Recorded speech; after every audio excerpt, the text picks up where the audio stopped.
Welcome to our channel. Today, we're diving deep into an issue that's close to my heart: caregiver burnout. If you're taking care of aging parents, believe me, you are not alone. Caring for a loved one is one of the most rewarding things you can do, but it can also be one of the toughest. You're giving, and sometimes you forget to take care of yourself. But here's the good news: there are proven strategies that can help you reclaim your life, recharge your batteries, and find that inner strength again. We're going to explore 10 of these strategies, and trust me, they're not your typical self-help fluff. So buckle up and get ready to take some notes. Look, I'm going to be straight with you. Taking care of yourself is not selfish, it's essential. It's the foundation of being able to care for others effectively. It's like putting on your own oxygen mask on a plane before helping others. You need to be in a good place yourself to be able to assist those around you. You can't pour from an empty cup, and if you try, you'll only end up feeling drained and ineffective. And believe me, I've seen what happens when caregivers run themselves dry. They become irritable, stressed, and sometimes even resentful. First things first, you gotta set some boundaries. This is crucial for maintaining your mental and physical health. And I don't mean flimsy, bend-over-backwards boundaries. I mean boundaries that are clear and firm. I'm talking about clear, firm limits that protect your time and energy. This might involve creating a schedule that includes time for yourself. This might mean saying no to extra commitments, even if it's tough. It's okay to prioritize your own needs. It might mean setting aside specific times for yourself, even if it's just for 30 minutes a day. These moments can be incredibly rejuvenating. Think of it this way: boundaries are not about shutting people out, they're about creating a space where you can thrive. They're about letting the right things in. It's about making conscious choices that benefit your well-being. They're about protecting your own well-being so you can be the best caregiver you can be. This includes eating well, exercising, and getting enough rest. And let's be real, your loved one needs you healthy and strong, not running on fumes and resentment. They rely on you to be at your best. Maybe it's a hot bath, a walk in nature, reading a good book, or engaging in a hobby you love, or just sitting in silence for a few minutes. These small acts of self-care can make a big difference. Whatever fills your cup, make it a non-negotiable part of your routine. Consistency is key to maintaining your well-being. So start filling your own cup, and watch how much more you have to give. You'll find that you're more patient, more compassionate, and more effective in your caregiving role. Let me tell you something. Being a caregiver can feel incredibly isolating. You're dealing with doctors, medications, emotions, and a whole lot of unknowns. It's easy to feel like you're the only one going through this, but trust me, you're not. Joining a support group can be a lifeline. It's a place where you can connect with others who truly understand what you're going through. Think of it as a safe space to vent, share your fears, ask for advice, and offer support to others. You'll hear stories that resonate with you, learn coping strategies, and realize that you're not alone in this journey. So take a chance, step outside your comfort zone, and see what happens when you open yourself up to the power of shared experience. Listen up, folks, because this is crucial. You can't take care of someone else if you're not taking care of yourself. And that includes your physical health. When was the last time you saw a doctor? No, seriously, I'm asking. Caregivers are notorious for neglecting their own health. They're so busy taking care of their loved ones that they put their own needs on the back burner. But here's the thing.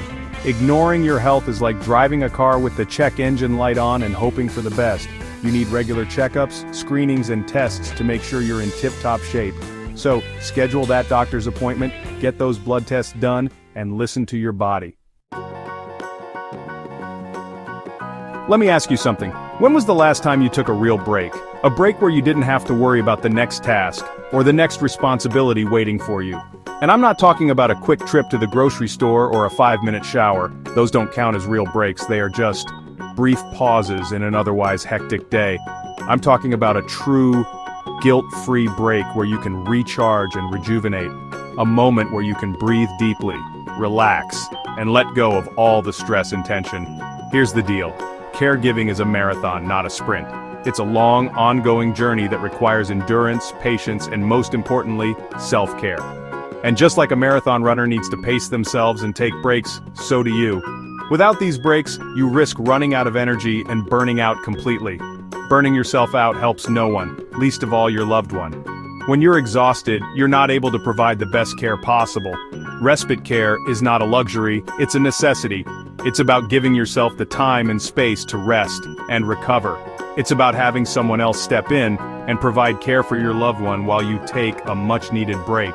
This allows you to step away without feeling guilty or anxious. This could be for a few hours a day, a weekend, or even longer. The important thing is that you take the time you need to recharge. Taking breaks allows you to come back to your caregiving role feeling refreshed, recharged, and ready to tackle whatever challenges come your way.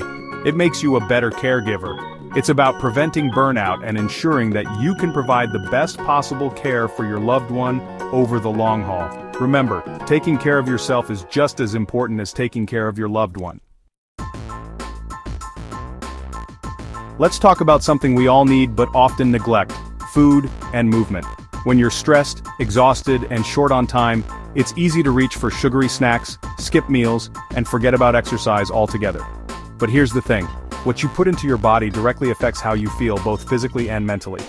Nourishing yourself with healthy foods gives you the energy you need to power through long days and make clear decisions.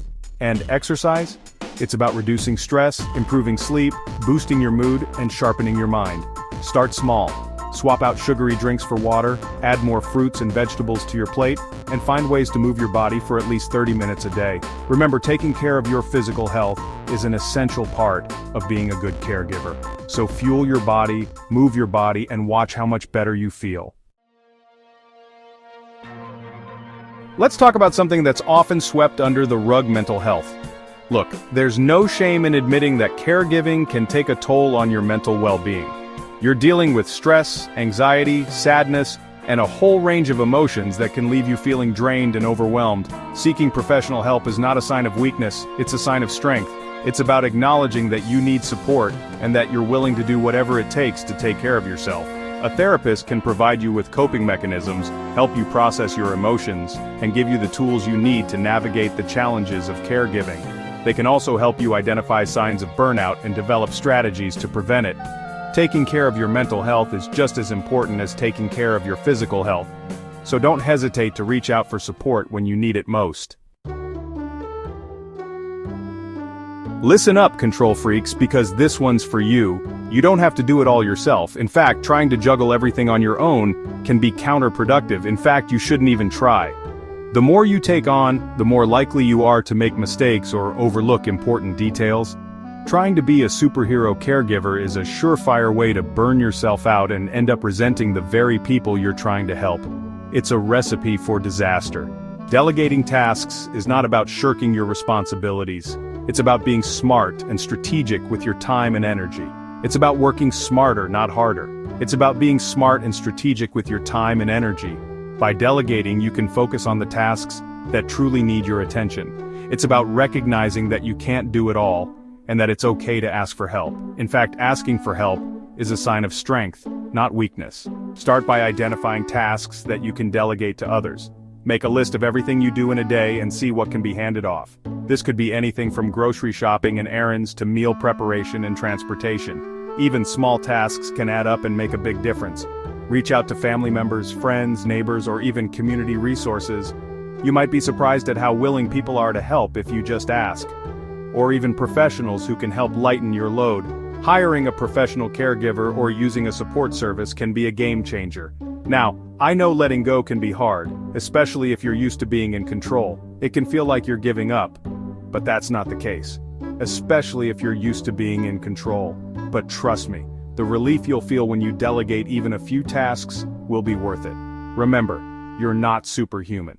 But trust me, the relief you'll feel when you delegate even a few tasks will be worth it. Remember, you're not superhuman. You deserve to take a break and recharge. So, ditch the guilt, swallow your pride, and start delegating. Your well-being and the well-being of those you care for depend on it. Let's be honest, being a caregiver can feel like you're juggling a million balls in the air while riding a unicycle on a tightrope.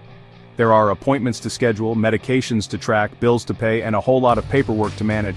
But here's the thing, staying organized can make all the difference. When you have a system in place, you can reduce stress, save time, and avoid costly mistakes. Start by creating a central location for all of your caregiving information. This could be a binder, a file folder, or even a digital document.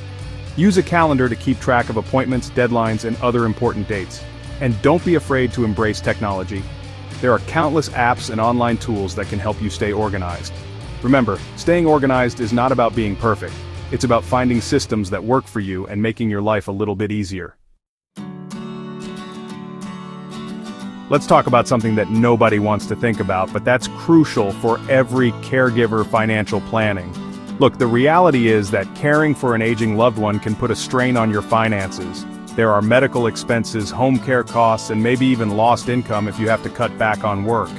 Ignoring the financial aspect of caregiving is like ignoring a ticking time bomb. Start by having honest conversations with your loved one about their finances.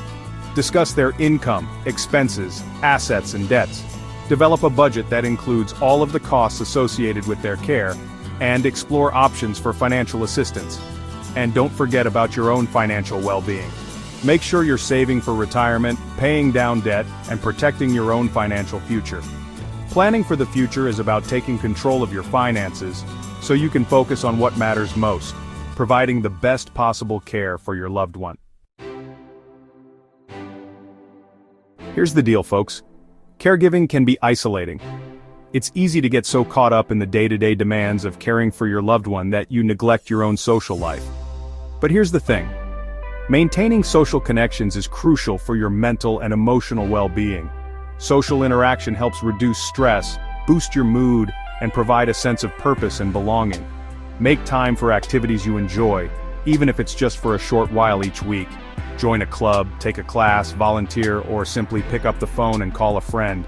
And don't underestimate the power of simply getting out of the house. Go for a walk, visit a museum, or grab a cup of coffee with a friend. Taking care of yourself allows you to be a better caregiver, both for your loved one and for yourself. So, get out there, connect with others, and remember that you're not alone in this journey. Listen, I know it sounds cliche, but you're doing an amazing job. Taking care of a loved one is one of the most challenging and rewarding things you'll ever do. But remember, you can't pour from an empty cup. Taking care of yourself is not selfish, it's essential. If you found this video helpful, hit that like button and share it with someone who needs to hear this message. And don't forget to subscribe for more videos on caregiving, relationships, and living your best life.